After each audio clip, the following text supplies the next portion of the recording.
Welcome back to the Herbalist Hour. Today I'm joined by Lian Bruno. Did I say that correctly? You did, yeah. Awesome. I read your bio right before, and you kindly say how to pronounce your name. So okay. So Mhm. Lian Bruno is the owner of Puff Herbals, which is a like an herbal smoking blend company.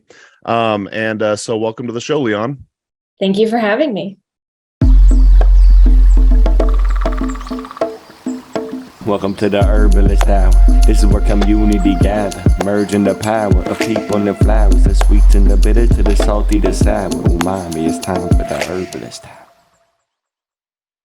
Yeah, I'm really excited to get to know you a little bit more. You were kind enough recently to send me and Amanda some smoking cigs, which we tried out and were lovely.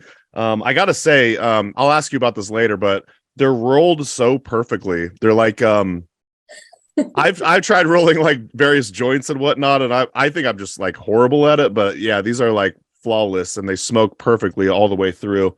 Thank you. Yeah, well done. Just to kind of get to know Lian a little bit better, I'm just kind of curious if you have any like early childhood plant memories, or like what was one of the first plants you remember having a relationship with as a child? Totally. I think chamomile would probably be like my first like real plant friend. I grew up, we had like a pretty big garden in our backyard growing up. And so I was just like always helping my dad out, like weeding as a kid and just like getting my hands like in the dirt. And then I always really like drinking that Sleepy Time tea by Celestial Seasonings with the bear on the front. Love that as a kid. And then I think we were like at a garden center or something, and I noticed that they had chamomile seeds. And I asked my parents, like, oh, can we grow this? And they said, sure. And so we planted it one year. I forget how old I was. I was like in elementary school, so like super young. And I think the first year it like did okay, right? But then the second year it was just like everywhere in the garden. And so I was just like harvesting it and drying it for tea. And yeah, I think that's kind of where it all began. I don't want to sound like a Portlandia episode, but with chamomile, can you smoke it? You can smoke chamomile. It's actually super lovely. It's in the Sleepy blend that you just held up. Yeah. Oh, awesome. Okay. Yeah, and we'll be going over some of your blends later. Yeah, I see that now. Chamomile flower. Awesome. I guess I smoked chamomile then.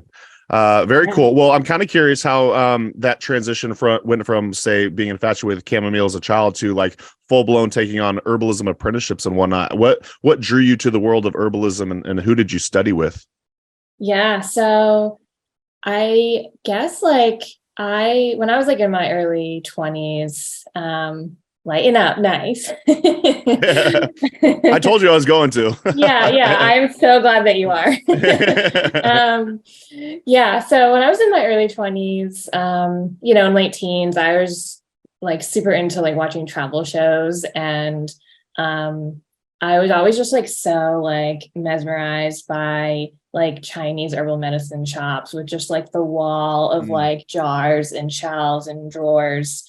And I always thought like, how cool would it be to just like know what everything was in that shop and like how to work with it. And then when I turned 23, I had a magic mushroom experience. I started doing them on my birthday every year from 20.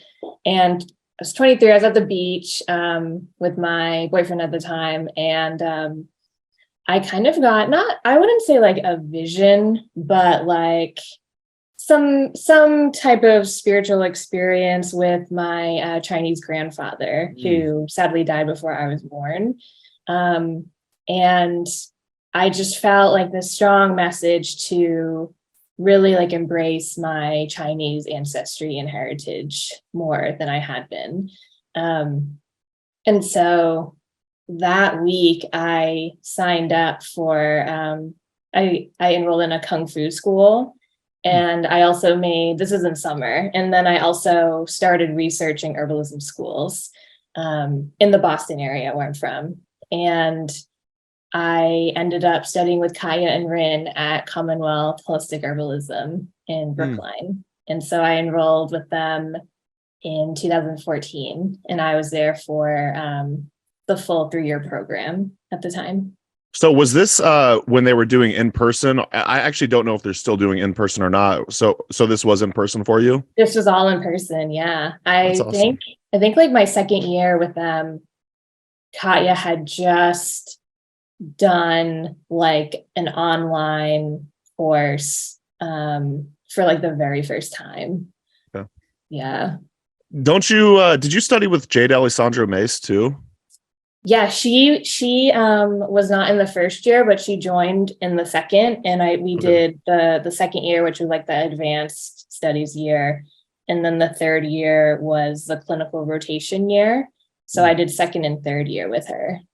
Awesome. Yeah, I want to say that's one of the ways I originally found out about you was through Jade. But so first of all, I got to make a recommendation. I don't know if you ever go to the Northwest or not, but in Oregon, in Eastern Oregon, just outside of a town called John Day, or actually it's in John Day, there's a Chinese medicine herb shop that's been maintained in its original form since I want to say like the 1930s.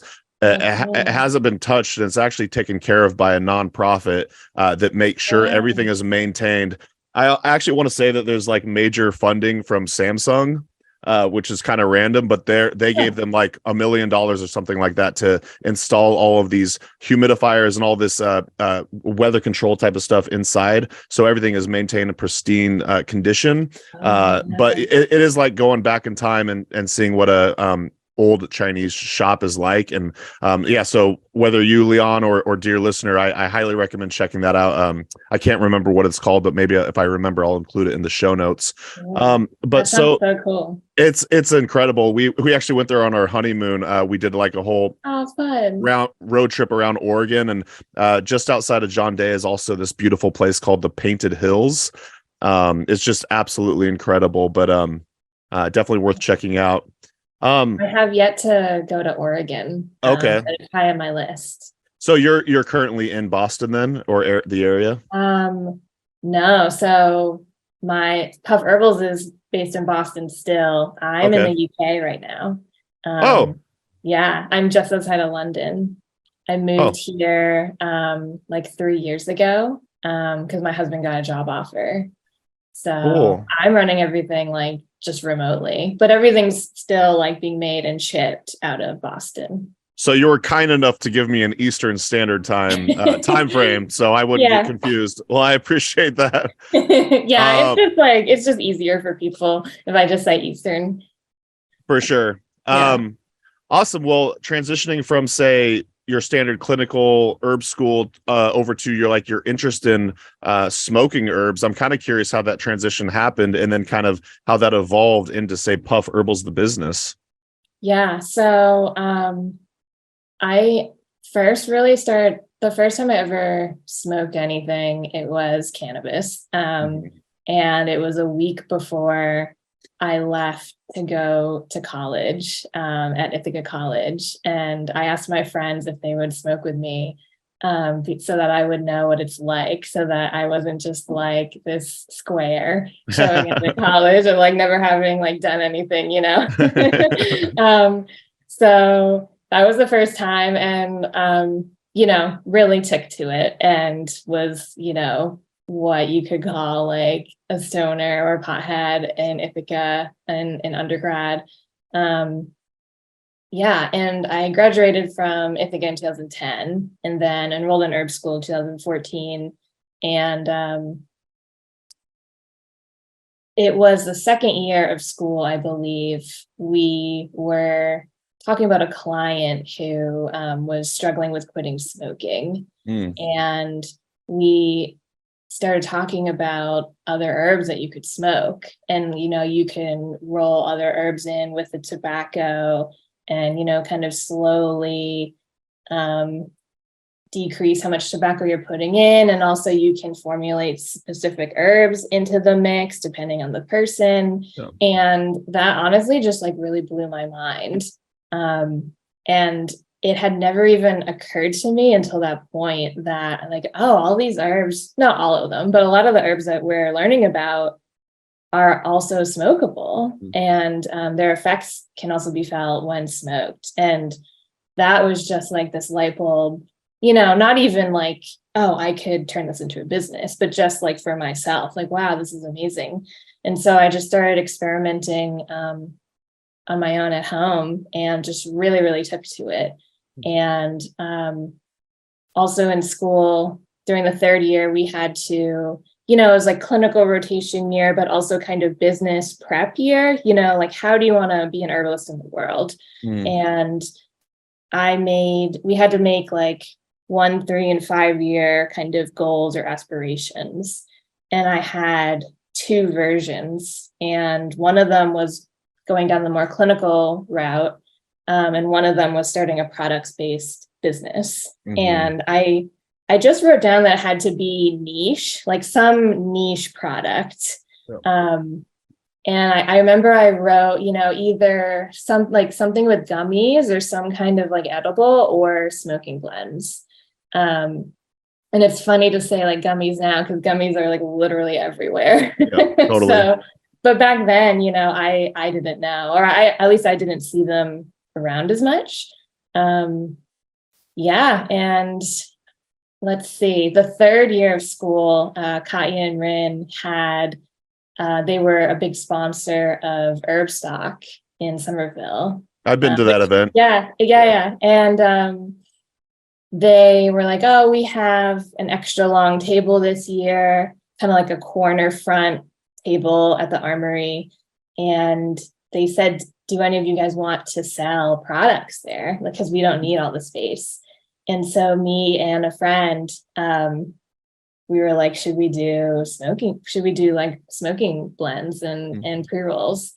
And we're like, yeah, let's do it. And we only had like 4 days to prepare, or at least we waited until like 4 days before to start preparing. And bought like a couple of little handheld cigarette injector machines. Like we had one each, and we just started like making as many as we could and getting just some type of website up. It was just kind of like, here's who we are and like what we're about. We couldn't buy anything on it or anything. And we called ourselves Sterling Smokes because we were also roommates and we lived on Sterling Street in Somerville. And got like some business cards made like super, super quick and just showed up. And, our names weren't on the bill or anything. I'm not even sure if like Steph, the organizer, knew that we were going to be part of the table. I think Kai and Rin must have told her. But we just showed up with like boxes of loose cigarettes, no packaging. And we were just selling them for 50 cents a smoke. Wow. And there was just like a line out the door, like almost like the whole time. Wow. And it was crazy. Yeah. And I really liked it because it was kind of like this bridging of like clinical work and also like product kind of behind the scenes stuff, which I really like. People would come up and we would have, even back then we had like we called it a proprietary blend. And then we had a mint and a sleep. So it was just like Sterling Smoke Mint, Sterling Smoke Sleep, and then just like Sterling Smokes nothing. And people would come up and be like, which one should I choose? And so it'd be like, well, do you currently smoke anything? And why do you smoke that? And it was this interesting mix of people that like smoke tobacco. There'd be like regular tobacco smokers, or someone would be like, I just smoke one after work or like at night, or, oh, I smoke only when I drink with friends, but I'd rather not smoke nicotine. And then people that like smoking cannabis, and they're like, oh, I like smoking cannabis, but it kind of makes me anxious, so, and we also had loose leaf as well. So it was this cool, like little kind of mini, like consult to help like match people to a blend. And that's kind of how it all really started. It's really neat. I just got to ask, when you were selling them for 50 cents per cigarette, hopefully you weren't just getting a bunch of quarters the whole time. We got a fair deal of quarters. laundry we were money. just like throwing them in a box. Yeah. We were like not prepared really at all that first time. Yeah, I got to say shout out to Katya and Rin. They actually did the first HerbRally podcast episode, I want to say 6 or 7 years ago. I don't know if you knew that, Lian, or not, but Herbstock was where I actually met them finally in person. And that's a fabulous event. I don't believe it's happening anymore. I think Steph is focusing on other projects now, but that was an awesome event. So Sterling Smokes to Puff Herbals. Are you still in partnership with that your previous business partner, or are they no longer part of it? We did that first market, and then we did the following wintergreen market. So like the main Herbstock event is in June, and then they had a wintergreen it was like a much smaller event on Small Business Saturday in November. Yep. So we did the next two. But we weren't really like kind of building a business otherwise. We were just kind of doing the markets. And I was also actually in school. We were both working full time, and I was doing a master's program at the same time. So it was, I just like didn't really have time to cultivate it into anything at that point. And then when I was finishing my master's program, I had to do this like huge paper, and I just like had no time for anything. I just had to finish that paper. And so when I wrapped that up, she had moved out and we just kind of went our separate ways. And then once I finished the program, I was like, okay, I've been working. I'm just going to take the summer off and just enjoy doing nothing. And then the summer ended, and I was just kind of like itching for something, like I like having like a big project kind of in my life that it like builds cumulatively, and absolutely. Yeah. And so I was like, there was really something there, and I really liked it. And so I decided to start it and like, really make it like legitimate. And yeah, originally I called it Puff Herbal Smokes. And then like a year and a half ago, I did like a brand refresh and took smokes out of the name. Yeah. Because you kind of want it to be like, say, a lifestyle brand as opposed to just centered around the smoking. I was going to ask you, what is the mission of Puff Herbals in general? Yeah, the mission is to advocate herbalism for smokers of all plants.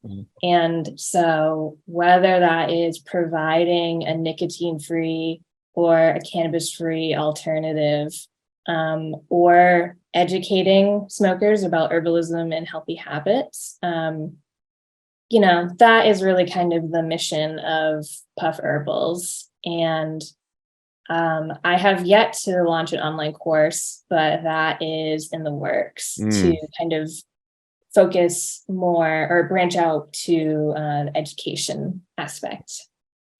Yeah. Okay. So let's kind of delve into that a little bit. Are you willing to give, say, like a little herbal smoking blend 101 type of class for us right now, or maybe some tips and tricks on how to create maybe your first herbal smoking blend?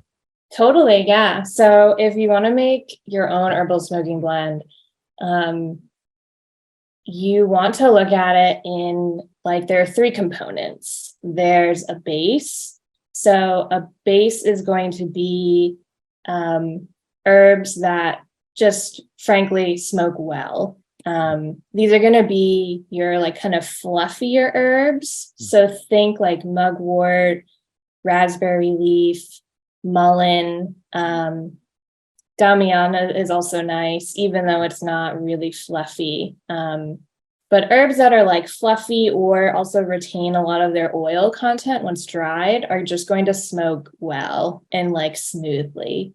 You want the majority of your smoking blend to be a base. And then from there, you can, so say, it's like 50% of the blend. Then the next 25% can be what are called like supporting herbs. So these are going to be herbs like skullcap, for instance, or passion flower, herbs that don't necessarily bring like a lot of flavor to your blend, but they're going to be supportive like to your nervous system or help you, what kind of effect do you want your smoke to have?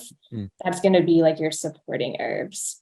And then say the next 25% are going to be your flavorful herbs. And, your flavor herbs can also have desirable effects, like say lavender or mint.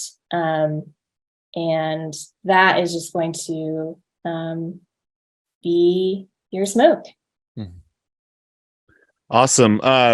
Yeah, I've heard my teacher Howie Brownstein mention like say astringent type of herbs also add a body. Yeah. Does that just mean that it basically provides like a more fuller smoke? Is that what's going on there? Yeah, it's interesting. So raspberry leaf is astringent, and it does give kind of like heft to like the mouthfeel of the smoke. Mullein is, for a variety of reasons, a really great herb to include in anything that you smoke, but it doesn't have much body to it. And so a lot of people will say, oh, I tried making a blend with like a lot of mullein and it was super harsh. And, while mullein, I think, should be a part of any smoking blend base, I would say I wouldn't necessarily have it comprise the entirety of your base because it doesn't have much body.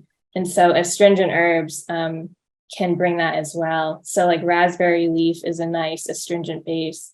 Also, rose petals are a flavorful astringent as well can also act as like a supporting herb at the same time. Yeah, I want to say in Oregon, we had a plant. I'm in Wisconsin now. I keep talking like I live in Oregon still, but there's a plant called, I want to say they call it kinnikinnick as like a common name. I think it's Arctostaphylos uva ursi. Maybe that's uva ursi. Yeah. But anyway, like a common, I want to say like astringent herb that adds body to herbal smoking blends in the Northwest. So I'm just kind of curious if you want to maybe cover a few of your blends. I've got 3 of them right here that you sent us. We got the where are these? The woodsy. Where are the labels? The signature blend. Oh, okay. Oh, I see. Signature. Sleepy cigs, signature cigs, and stimulating cigs. And you probably have other blends as well, but I was wondering if you wanted to talk about a few of the different blends that you sell on your website. Yeah, so our signature blend, so those are currently the only 3 blends that we have. Okay. I have more coming, but those 3 blends, we offer them in the filtered herbal cigarettes, which you have. There, you can also buy just the loose leaf herbs if you want to mix it with anything or just roll your own. And pre-rolled herbal spliffs, which are half of our herbal smoking blends and then half CBD hemp flower. Yeah, so the signature blend is, I call it woodsy plants and petals because it has a base of Damiana. Well, all of our blends in the base contain marshmallow leaf, and mullein leaf.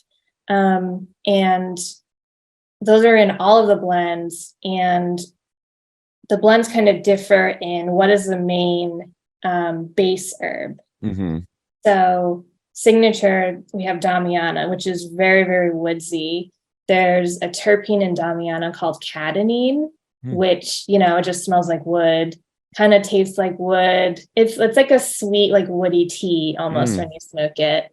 And there is a fuzzy orange herb in there called Clipdaga. And so that's kind of why the signature packaging is all orange, because there's the orange flower petals in there. Also, sorry, just to stop you real quick, apologies. Yeah. Did you say, is it the daga, like wild daga? Is that It's clip daga, so okay? it's very similar to wild daga. It's still in the Leonotis genus. I just learned about this plant from a herbalist named Jesus Garcia, and it's so gorgeous. And you're right, we actually smoked it together, and it's just a wonderful smoke and plant. We just published the video with Jesus on our YouTube, but sorry to interrupt. I just got really excited.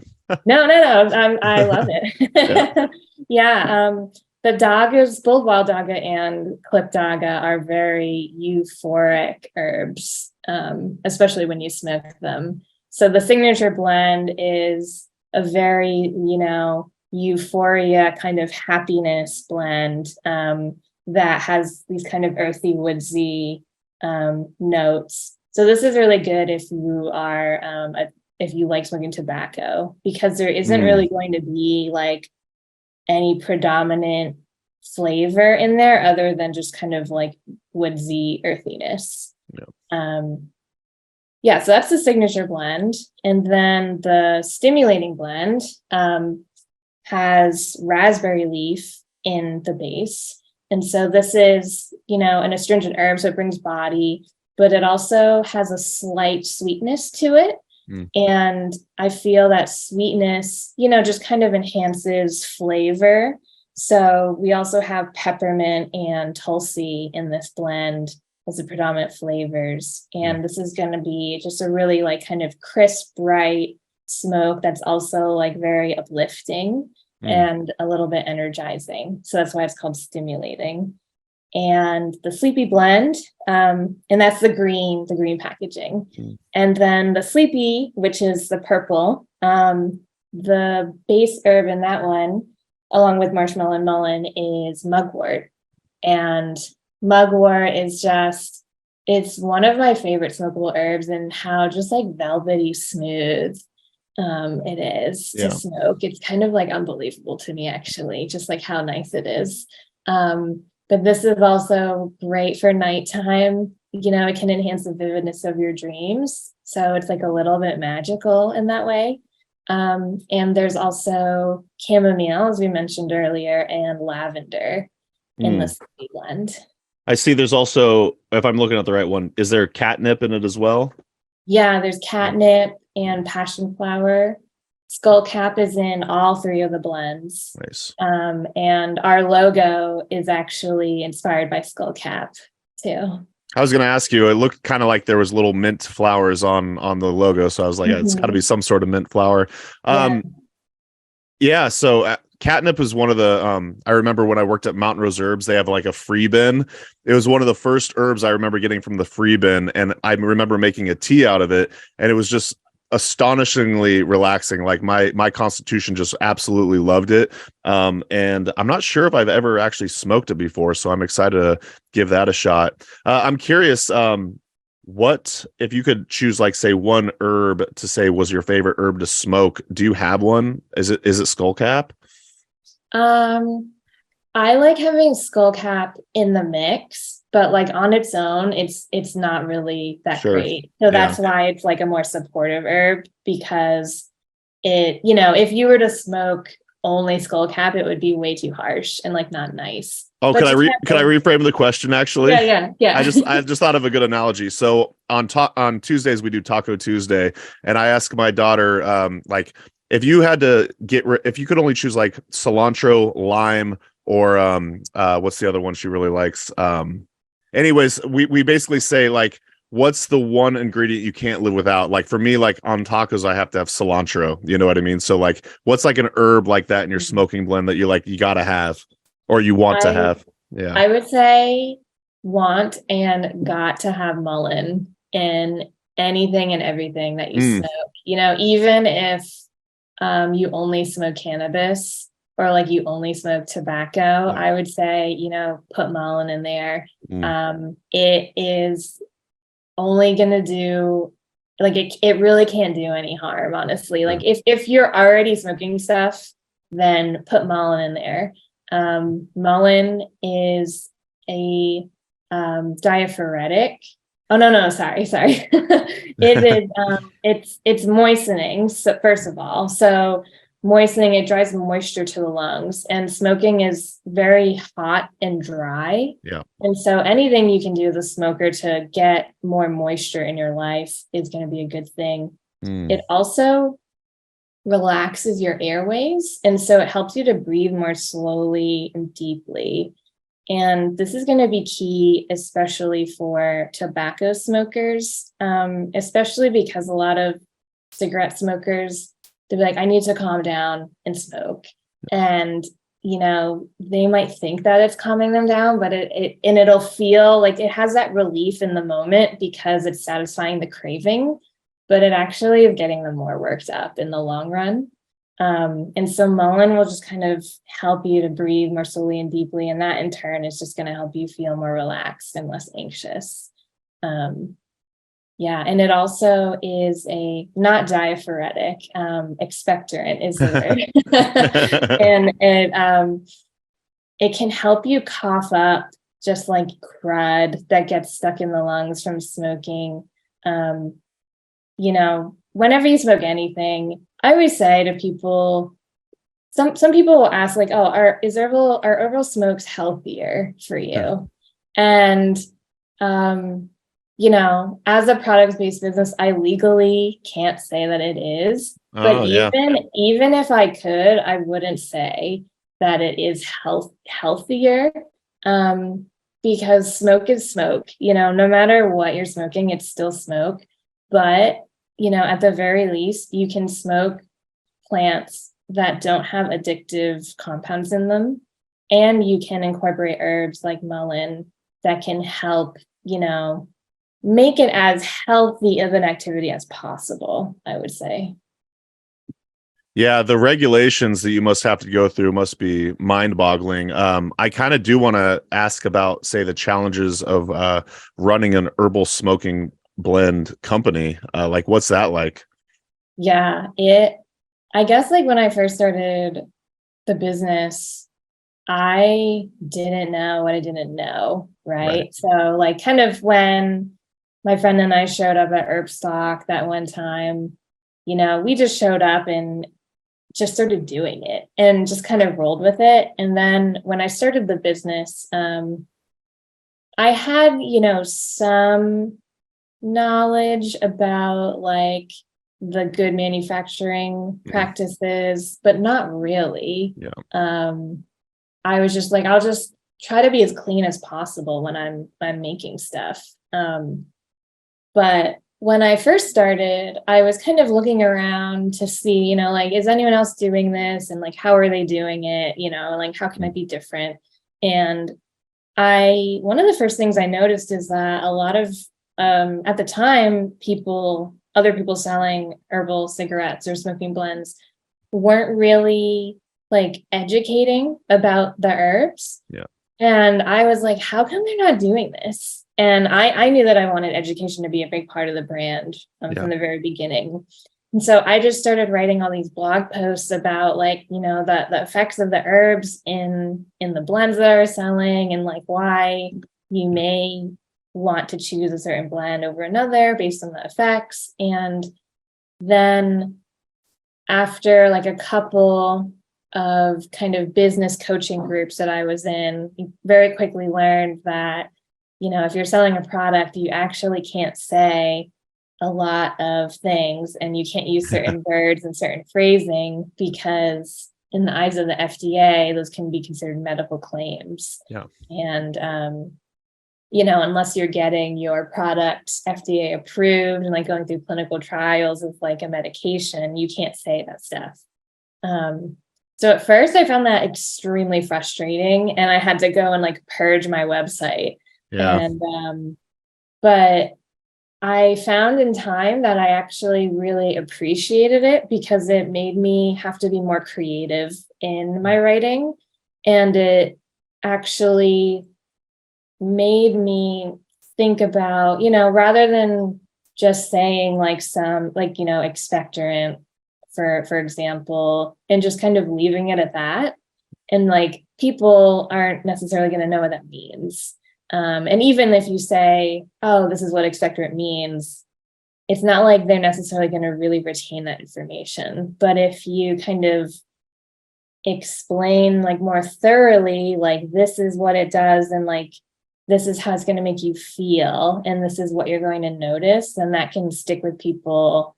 That can like just stick with people better. So that was a big challenge, but I've kind of embraced it at this point. And regulations wise, smoking blends are interesting because in the FDA, when it comes to herbal products, there's like supplements, and then there's beauty and like cosmetics. And then there's a third category that I am blanking on at the moment. But smoking blends aren't considered to be in any of those three categories. And they're technically not considered to be consumable, even though you're kind of can inhale into your lungs. Yeah. But the fact that you're not like swallowing something means it's technically not consumable. So in a way, I've also come to really appreciate that because if I were to sell like a capsule or something that you swallow, or even just like a basic tincture, a tincture is super, super easy to make at home. But if you want to actually meet all of these like good manufacturing practices and guidelines and regulations, it's like a whole other world. And, while I think I eventually want to launch a supplement, I've really appreciated not having to adhere to all of these strict regulations that can be very expensive to meet. Yeah, we had the same challenge when I worked at Mountain Rose Herbs. I'm sure they still deal with it, but the whole GMP situation, like I do remember one of our jobs a few years back was going through all of our old blog posts. And if you could imagine, Mountain Rose Herbs has hundreds of blog posts, and we called it like scrubbing them of any sort of medicinal claim. And you're like, how do you market a product if you're not able to actually talk about what it does? Right. But like you, sometimes like having limitations does create extra creativity, and then you do find ways about talking about the effects various herbs have. Yeah. I find that like that resonates with people a lot better. Yeah. And then, it is nice though, because you don't want to, I actually appreciate it in this sense too, where you don't want to like oversell of what, say, an herb can do for you medicinally. You want to be safe. You want to be conservative with that. You don't want to make these grandiose claims about what various herbs could do. And so I think it is good to be a little more conservative, but that is a huge hurdle. I did interview the owner of Mountain Rose Herbs a couple months ago, and one of his business advice for the budding herbal entrepreneur was, don't worry so much about the GMPs in the beginning. Focus more on your product and selling it and marketing it, and then worry about the GMPs later, because that is a huge hurdle. Kudos to you for doing that. I am curious, do you have a staff, or is it mostly just you, or do you outsource? It's me, and then I have someone who produces all of the blends and fulfills all of the orders. Cool. And that person is my father. Yeah. So it's just Thanks, me. Dad. Yeah. So he does the order fulfillment and the production. And I do like literally everything else. That's so cool. I love that. Keep it in the family. Yeah. I did want to ask you what your thoughts are I want to ask what your thoughts are on tobacco in general. Like, so I smoke cigars on a quasi regular basis. I'd say a couple a week. There's actually a really cool cigar shop in Appleton, which is the new city that I live in, Appleton, Wisconsin. And I found that it's actually like one of the best ways to make new friends. Like I've gone there, quite a bit and interacted, and like I legitimately have like instantaneous friends just by sheer fact of sharing, like, say, tobacco with different people. I'm just kind of curious what your take is on tobacco as a plant, and then say smoking tobacco. Yeah. So I wouldn't say that I'm like 100% anti-tobacco or even 100% anti-nicotine. I think there's like a time and a place for these things, and they, as you mentioned, you kind of have instant friends, smoking cigars, and I just think the key is to keep it kind of relatively novel to your system. Right? Because if you're doing it twice a week, I think that is like totally fine. Totally. And, it's kind of fostering community for you. And it's just nice, right? It's totally. Kind of human. I think like to deny ourselves like pleasures like that in life is to kind of deny being human. And one of my, not like catchphrases, but something I say often in life is YOLO in moderation. Oh, I like that. Yeah. This is actually like this online course I'm developing talks kind of gets a lot into this. But yeah, I know like nicotine gum, like some people will chew just nicotine gum, like when they are like writing reports or reading. And like, I think that's totally fine, as long as you're not just like chain chewing all day, every day, right. But yeah, I think tobacco is like a very spiritual and incredible plant. I read a really good book called The Smoke of the Gods. I'm blanking on the author's name, but it was like a social and kind of economic history of tobacco. And it talked about, how like the Maya would use tobacco in their rituals. And then, there was an analogy in that book about how a pipe is like a portable altar. And that really stuck with me. And cool. I think, so all of us to say is like, I'm not necessarily anti-tobacco or anti-nicotine. I just do get a lot of people reaching out that are looking to quit. And so that's why I do, on the website kind of talk about, herbs that can like strategies for quitting. But I think if you're using any substance really in a very mindful and more kind of keeping it novel way, then I honestly like don't really have a problem with it. Are you still into cannabis? And if so, is it legal in the UK? It is not legal here. I didn't think so. No. So that is very annoying. But I do partake still. And, I go back home. I fly back home at least like once a year. And I definitely stock up on from the dispensary. Yeah, I currently smoke. Well, I like smoking it, and I like edibles. I've recently started making butter with my husband, and like baking it into like brownies and stuff. Classic. I want to like branch out more, but I honestly don't like the flavor of cannabis at all. So I'm like kind of not really into tasting it really. But I do like the effects of edibles a lot. I'm currently smoking like 2 or 3 times a week right now. And I typically wait until Thursday. So today's Thursday. So I will partake tonight. Oh, there you go. I wait until Thursday, generally during the week. And then I'll like Friday and Saturday. As well, just like once or twice a day on the weekends, if that. Cannabis doesn't agree with me anymore. Like I would say I also have my stoner phase in my like late teens, that kind of thing. I'm just curious, just for funsies, do you recall what the first device you used to smoke out of was? Because I remember the first time I smoked weed, I smoked out of an apple, and then it was like a pop can.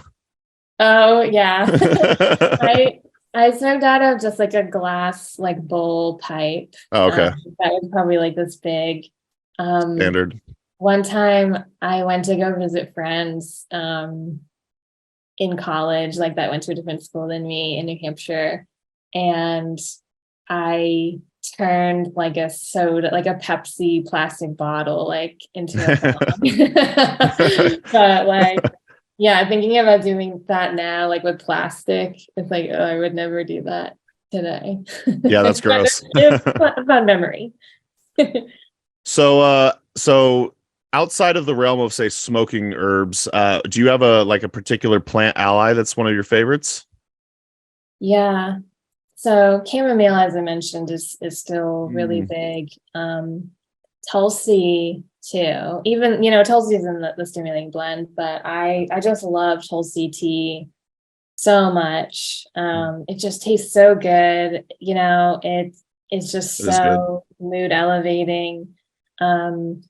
When I was at Commonwealth with Kai and Rin, we had this kind of herb of the month, like homework assignment, if you could call it that, where because we would meet for an entire weekend once a month.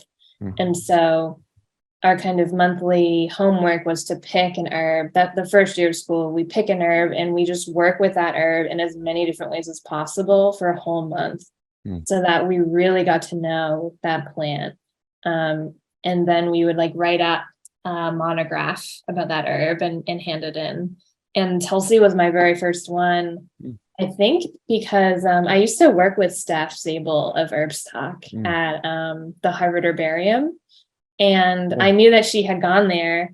And so I was like, oh, I'm enrolling in herb school. And she was like, oh, you should really get to know Tulsi. And I was like, okay. And so that was my first herb of the month. And yeah, I really love Tulsi. Yeah, I haven't had any Tulsi tea in a while, and now that you're bringing it up, I'm like, oh, I could definitely use some of that. So yeah, I got to place an order soon. What is something you do daily to practice your herbal craft? And it could be smoking if you're like, or it could be something else. Yeah, I will have jasmine green tea practically every morning. Yeah. And I inherited this really nice porcelain tea set from my grandmother. And I always just kind of like kept it on the top shelf and never used it because I was like, oh, it's so nice and I don't want to break it. And YOLO. Yeah, exactly. And it was actually only like 2 weeks ago. I was like, well, I would always complain that my tea would get cold because I like to drink it very leisurely throughout the day. And I was like, this thin porcelain keeps things very hot, for a lot longer. And so I started using the set, and it just like helps me to really like connect with the tea, especially jasmine. I love jasmine tea. And what I'll do, I'll have that in the morning, and then I keep the loose leaf in like the little strainer. And then in the afternoon, I'll keep that in, but I'll add in other herbs like Tulsi or lemon balm or sage or whatever I'm really feeling that day. Yeah, so I do that like practically actually every day. I'm sure your grandma wouldn't be happy to know that you're using the tea set. Yeah. Well, what is something that you like to do besides anything related to herbalism? Like, what's one of your random hobbies that you have? Yeah. So I love cooking. I'm really into cooking.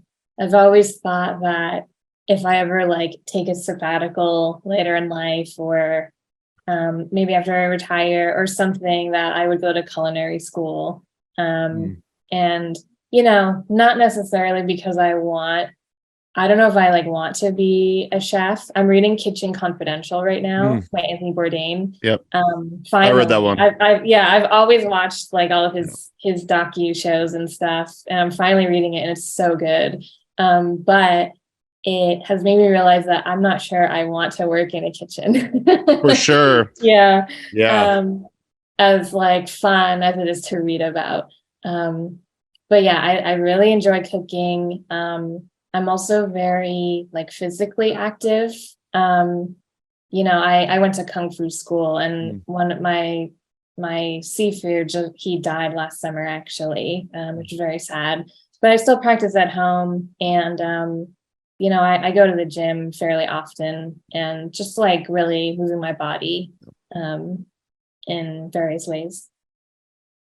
Totally. Yeah. We just spent 4 months in an RV, and it got very depressing, because it was raining every single day in Eugene, Oregon, but B, I realized cooking is such a huge part of my life as well. I absolutely love it. I probably watched every episode of the Bourdain show, along with, I read, that book and whatnot. And I realized not having access to like even a reasonable sized kitchen was just, I was starving for it, like quite literally. Like my soul was like, I need to be able to cook. And we would be making very simple like wraps and salads all the time, and I'm just like, this is so boring. So now that I'm back home having access to a kitchen, it really is food for the soul to be able to get in the kitchen and cook. And I'm like cooking 3 meals a day for both of us every single time. So I absolutely love it. So would you want to do a let's get deep friends edition random card question? Oh, totally. Yeah. I don't know this, but yeah. So I was doing these for the first few episodes, and then I lost the deck when we moved. But yeah, it's just going to be a random question. See what we got, and then we'll both answer it. Cool. Oh, what was something you liked or did before it was mainstream? Ooh. I would say, I guess like mushrooms come to mind. I know that like mushrooms have like exploded in popularity. Totally. Not even like psychedelic ones, just mushrooms in general. They've become like so in like the mainstream like zeitgeist, I guess, the past few years. And like I remember, I don't know, I just always thought that it was like some like weird, like kind of nerdy thing, to be into like slimy fungus, and now like everyone thinks that they're cool, which is great, because now there's just like so much mushroom content and stuff out in the world. Yeah. That's funny. Mine's actually kind of related in a way. I want to say in my very early tween hippie years, I was buying kombucha, and I remember I'd go to the natural food store. It's called Sundance in Eugene, Oregon, and I would buy like it was like a ginger GT. GT is like a very popular brand now, but I want to say like they were one of the OG brands at the time. And I was like, I thought I was so cool, and then later on kombucha definitely like exploded in popularity. Right. Yeah. But so both of ours are pretty hippie, I'd say. Both fungus related. Exactly.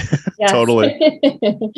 Well, we got a few minutes left. I want to ask, we ask this question every episode, but like, what's your favorite part of being an herbalist, and what's your big why that keeps you learning and growing? I'd say my favorite part of being an herbalist is, I think, just kind of getting to know myself like better. Like working with different plants, so you can feel how they affect you differently, and like maybe they can bring up something about like my behavior or like my thought processes that maybe I didn't realize. And that is always very like enlightening, and herbs just like continue to surprise me to this day. Like even herbs that like I have been kind of friends with for years and years can still like throw me a curveball, depending on like what's going on in my life. And what was the second question? The why? Why do I? What's your big why? Why do you keep learning and growing in this field of herbalism? I would say, I think it's just like inherently like the natural world just inherently fascinates me. And just kind of thinking about like the earth and natural processes, and there's so much to know and to discover, and it just is honestly like thrilling to me to learn new things and make connections. yeah, so I see it as just kind of like this never ending source of inspiration. Amen. Absolutely. I love it. Well, let's talk about where we can find more about you. But first, I want to say a huge thanks to Elizabeth Moriarty for joining us. She's one of the HerbRally Schoolhouse members. It looks like she's been in here the entire time. So hi, Elizabeth. Yeah, thank you for joining us. And yeah, I want to first of all, I want to shout out your Spotify. It looks like you have several different what do you say, playlists to smoke with or something. So why don't you tell the audience about the Spotify and then where else people could find you online? I'm so glad you brought that up. Yeah. So our there's a Puff Herbals Spotify account, I guess. And we have I think 10 plus playlists that are like songs to smoke to. So it's like the songs to smoke to series. So we have like stimulating songs, sleepy songs, psychedelic songs, spooky songs. That's the most popular one. Really? That's cool. Mm-hmm. Yeah. No repeating songs. I carry all of them. Yeah, I love doing that. I'm like obsessed with music. Yeah. And how to find that. So you can, if you go to puffherbals.com, which is our website, and go to the blog, there'll be links to the Spotify there. Or I think if you just search Puff Herbals in Spotify, you can find it. But yeah, that's how I did it. Is our website. We're puff.herbals on Instagram and Puff Herbals on Pinterest as well. Yeah, and definitely and TikTok, but I'm not really not that active on there. Yeah, I think HerbRally has like 4 TikTok videos. Yeah, I want to say definitely go give Puff Herbals a follow on Instagram. I felt so bad when you were what was it, hacked maybe, or you just got kicked off or something? We got kicked off or deactivated like a year and a half ago. And yeah, we were at 8,000 followers when that happened. And we haven't quite recovered those numbers, but I will say, like, kind of like not being able to say the actual effects of herbs, like I've come to really appreciate that happening because I was kind of focusing way too much on growing the account and not other areas like the email list and other things. And honestly, like business only like went up after that happened. So that's cool. Yeah, it's a nice reminder, like Instagram isn't everything and it's not real life. Yeah, just a little herbal business advice. Focus way more on your email newsletter than on Instagram because like what happened to Lian is it could just be taken away. Obviously, the algorithm is like essentially you reach nobody via the Instagram algorithm. So yeah, definitely focus on your email newsletter, but still give Lian and Puff Herbals a follow on Instagram because you actually have really fun content. Like I'll actually find myself laughing at some of the posts. Oh my God. You don't know how happy that makes me because that is like, most of the time that's like the goal of like what I write and post. It's good. I especially like, I really enjoyed the, I don't know if you just recorded your TV or something, but it was like, from I want to say it was from Love is Blind and the guy was like saying what type of chick he was into or something. I did that. That was literally just me recording the TV. Yeah, it's like a very mainstream like dating show. And Amanda's into it. Most of the people on there are like not herbal or hippie or anything. And like this guy was, and it was like, oh my God, like speaking my language. Totally. Well, very cool. Thanks so much for your time today, Lian. Really appreciate you joining us on the Herbalist Hour. Yeah, thank you so much for having me. You bet. Well, we'll see y'all in the next episode. Take care. Bye. Yo, MC Calico, HerbRally Podcast. Yo. Yeah. Smoking herbal blends. We need some mullein and some kush, my brethren. While listening to HerbRally Podcast again. Herbalism at its finest with Mason Hutchinson. Yeah.